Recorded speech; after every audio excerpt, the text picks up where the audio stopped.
Well, it's the evening of day 3. Earlier, I squandered an opportunity at a nice 6-pointer. I then decided to cook breakfast, which, as you saw, was lacking. It got hot. It got windy. I got grumpier and grumpier as the day dragged on.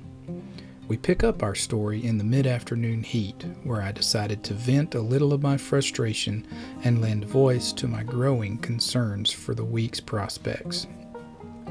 A student of people will pay close attention to my eyes. Though my outer demeanor was calm, there was a raging storm brewing on the inside. You can see glimpses of the storm clouds in my dark brown windows to the soul. Enjoy the show.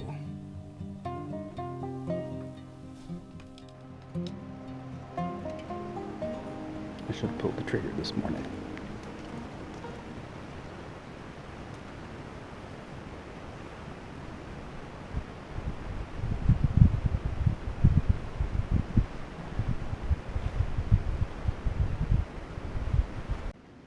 It's hot. It's nearly 80 degrees. And it's pretty windy. And I'm sitting here in the same spot that I saw the buck this morning, hoping that there's a pretty sizable oak flat out here that's just dropping like these massive acorns. I'm hoping they'll come back to that for dinner,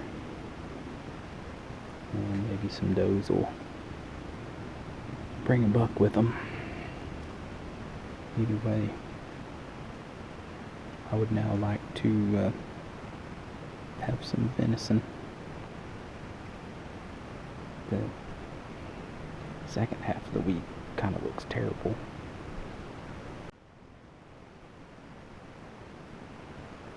Sometimes that's the way it goes. You pick the week that looks the best. The weather forecast looks good. It was supposed to be 27 degrees this morning with a high of 40. And it turned out 49 was the low and nearly 80 for the high. And that just changed. Maybe that doesn't mean anything, but I think it probably does. It changes the chances. You take something you don't have any control over, and you try to do the best to make the right decisions based on the facts.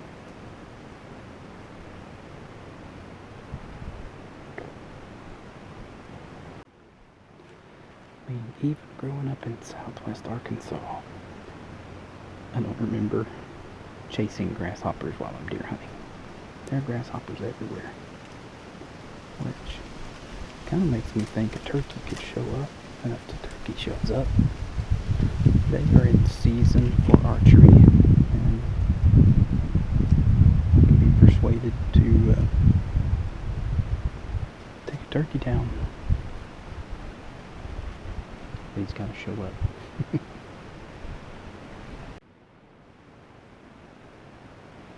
Now part of me wants to rethink my second part of my week. Maybe go to work Thursday and Friday, because it's supposed to storm. And then see about taking Monday and Tuesday next week off, because there's supposed to be kind of a front come through again like Saturday. And Saturday was going to kind of be my last day to hunt.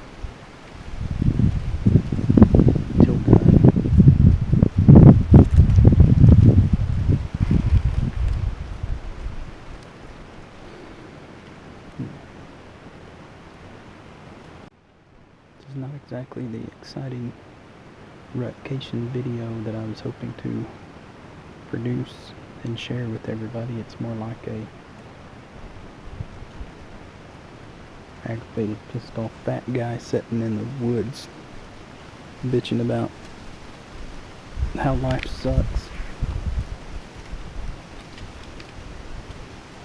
least I'm out here. It's beautiful.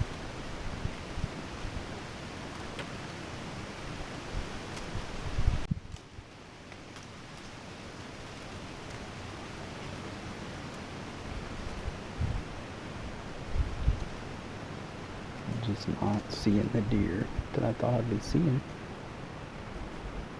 and that I've been seeing on my cameras.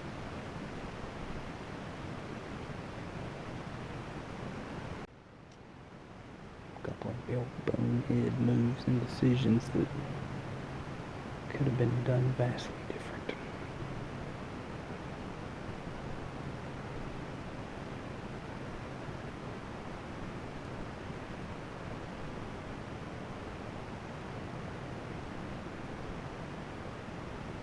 I guess if we learn things, it's not a total waste. I learned that apparently my blind is neon yellow to a deer, because every time they'd step out of the woods and see it, they'd glow and run back in the woods. So, took that thing down. That's hot.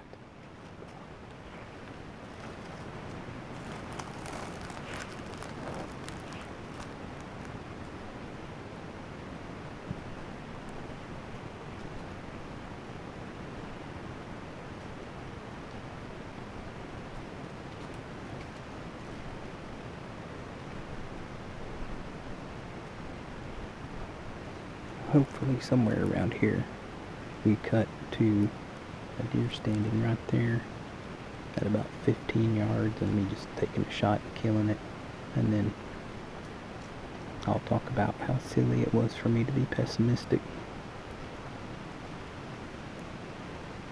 But until then, I'm going to sit here in the sun, sweat, and mope a little bit. Because I'm a moper.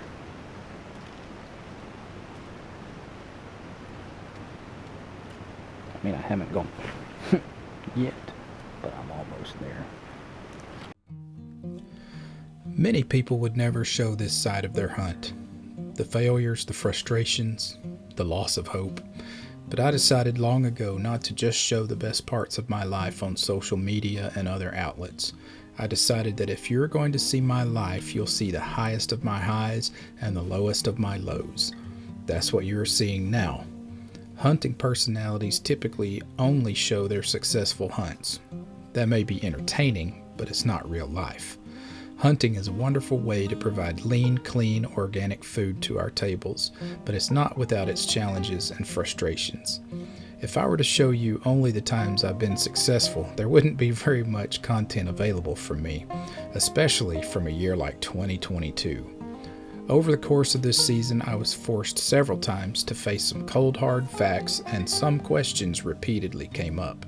Why do I do this? What am I doing wrong? When did this stop being fun? You name it, I felt it. I do this because it's fulfilling to provide safe, lean, nutritious food for my family. It's also fun. I get to spend time in the outdoors, romping around the forest, seeing things that many people will never see, such as a mother bobcat teaching her kittens how to hunt. What did I do wrong? Lots of things. Chief among which was second-guessing my abilities to the point that I failed to take action when it mattered. Consequently, I learned something about hunting, nature, and myself. When did this stop being fun? Well, obviously it stopped being fun when I started taking it too seriously, and when I let my failures eclipse the many wonderful experiences I had during this week. I show my failures because they are just as much a part of me and my experience as the triumphs.